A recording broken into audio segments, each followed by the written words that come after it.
सुनिएगा, क्वेश्चन दे रहा था, ये क्वेश्चन बोर्ड मॉडल क्वेश्चन है। इधर बैठ जाओ बाबू, आप यहाँ बैठ जाओ, क्लास में बैठ जाओ। यहाँ क्वेश्चन शुरू पहले, अब हम बना रहे हैं तो अब देख लो, तुम लोग का टाइम खत्म हो गया। कुछ लोग बनाया है क्वेश्चन। यहाँ पे कह रहा था यदि एपी 24, 21, 18 ऐसे करते हुए कितने पद लिया जाए कि इसका योग कितना आ जाए 78। सबसे पहले ये बताओ सब, जो एपी दिया है कैसा दिया है, घटते क्रम में दिया है। उससे मतलब नहीं है कि कौन सा क्रम दिया है, लेकिन थोड़ा सा ध्यान होना चाहिए। एपी घट रहा है, घटते क्रम में दिया, उससे हम लोग को मतलब नहीं घटते क्रम में बढ़ते क्रम में मतलब नहीं। सबसे पहले सॉल्यूशन लिखेंगे।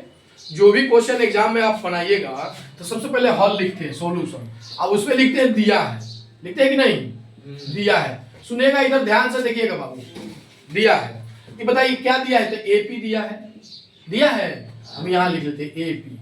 कौन कौन सी दिया है जी, देखो दिया है 24, फिर दिया 21, फिर दिया 18, ये ले गया है, गया है।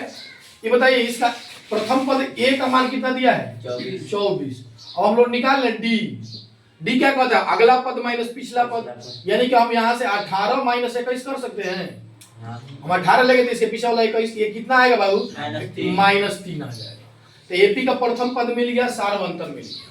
अब कह रहा है कि कितना पद लिया जाए कि 78 हो जाए। तो मान लेते हैं क्या चीज, माना इन पदों का योग कितना है 78 हो जाए, बोल रहा है। कह रहा है कितना पद लिया जाए कि योग कितना हो जाए 78 हो जाए। मान लेते हैं कि n पदों का योग कितना हो गया 78 हो गया। अब n पदों के योग का फॉर्मूला बैठा देंगे। तो n पदों का योग का फॉर्मूला क्या होगा, n/2, कोष्ठ में क्या हो जाएगा बाबू 2a प्लस n-1 इंटू में d और बराबर में 78 हो जाएगा। अब वैल्यू जो हमारे पास है उसको बैठा ले, कितना पद लिया जाए, यानी पद की संख्या n का मान निकालना है। तो n तो नहीं है, n को निकालना है।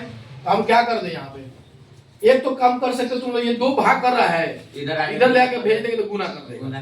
तो n यहाँ ऐसे कर दो। अब सुन लो, ये 2 और a में गुना का संबंध है, तो 2 गुना a का मान कितना है 24 है, तो यहाँ 24 डाल दो। फिर प्लस n पता नहीं है तो n-1 कर दो, और d का मान कितना है -3, तो यहाँ -3 लिख दो, बंद कर दो। और यहाँ पे बंद करने के बाद बराबर में इधर कितना है 78, हाई 2 क्या कर रहा है भाग, इधर आएगा तो क्या कर देगा गुना, तो गुना कर दो। अब आगे बढ़ते हैं, यहाँ n बचा हुआ तो n रहने दो।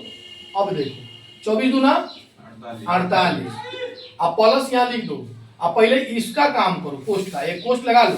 अब -3 से n में गुना करेंगे कितना आएगा -3, अब माइनस माइनस प्लस 3 हो जाएगा। अब फिर बंद कर दें। अब बताओ इधर गुना करो कितना, 2/16 1, 2 14 1 15 156 हो जाएगा। इसमें तो किसी को कोई डाउट नहीं है, इतना हो जाएगा।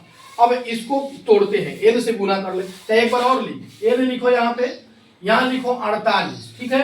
अब नहीं, इसको तोड़ लो, प्लस में माइनस से गुना होगा तो कितना हो जाएगा -3n हो जाएगा। भाई कोष्ठ के पहले प्लस से मतलब नहीं, जो जैसा है वैसे ही उतर जाता है। तो प्लस माइनस -3n, अब प्लस प्लस क्या हो जाएगा +3 हो जाएगा। ये कोष्ठ खत्म हो जाएगा ना। कोष्ठ के पहले कोई प्लस है तो जैसा है वैसा ही उतर जाता। अगर यहाँ पे माइनस रहता तो दोनों का चिन्ह बदल के उतरता।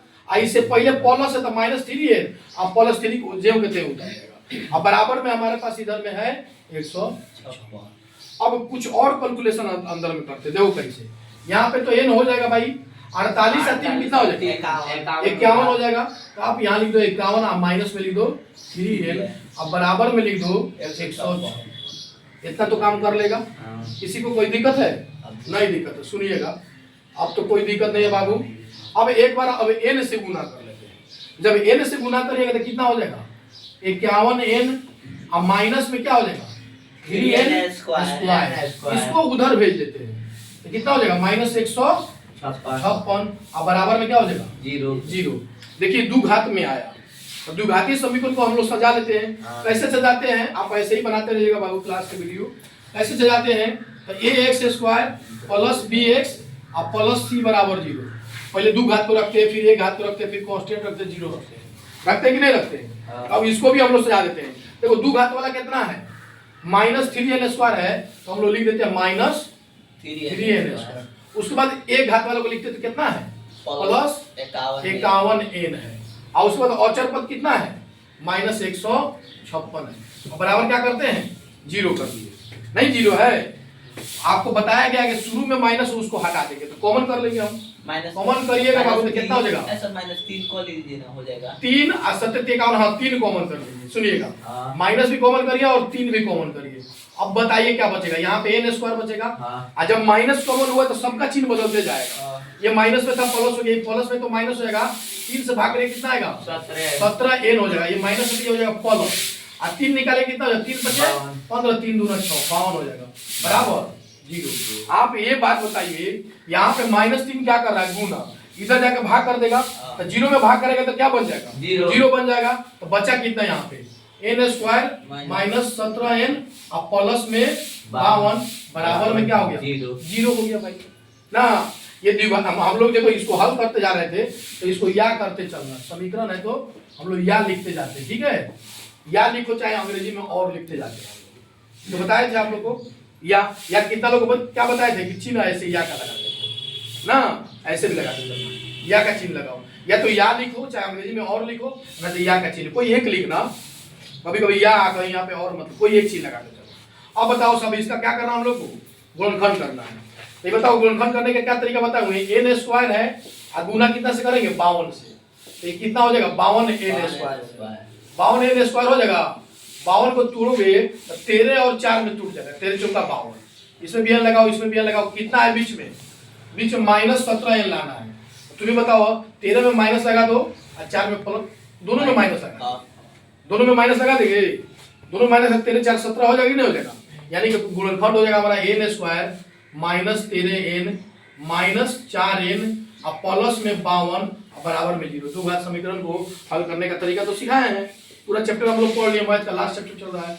अब ये दो और ये दो n कॉमन करेंगे यहाँ से तो n माइनस 13 बचेगा, और यहाँ से माइनस करके 4 कॉमन करेंगे तो यहाँ भी n माइनस 13 बचेगा और बराबर 0। अब बताइएगा यहाँ से 2 बच गया, एगो n माइनस 13 हमारा आ जाएगा, आए वो कौन सी आ जाएगा? n माइनस 4 आ जाएगा, बराबर क्या हो जाएगा? 0।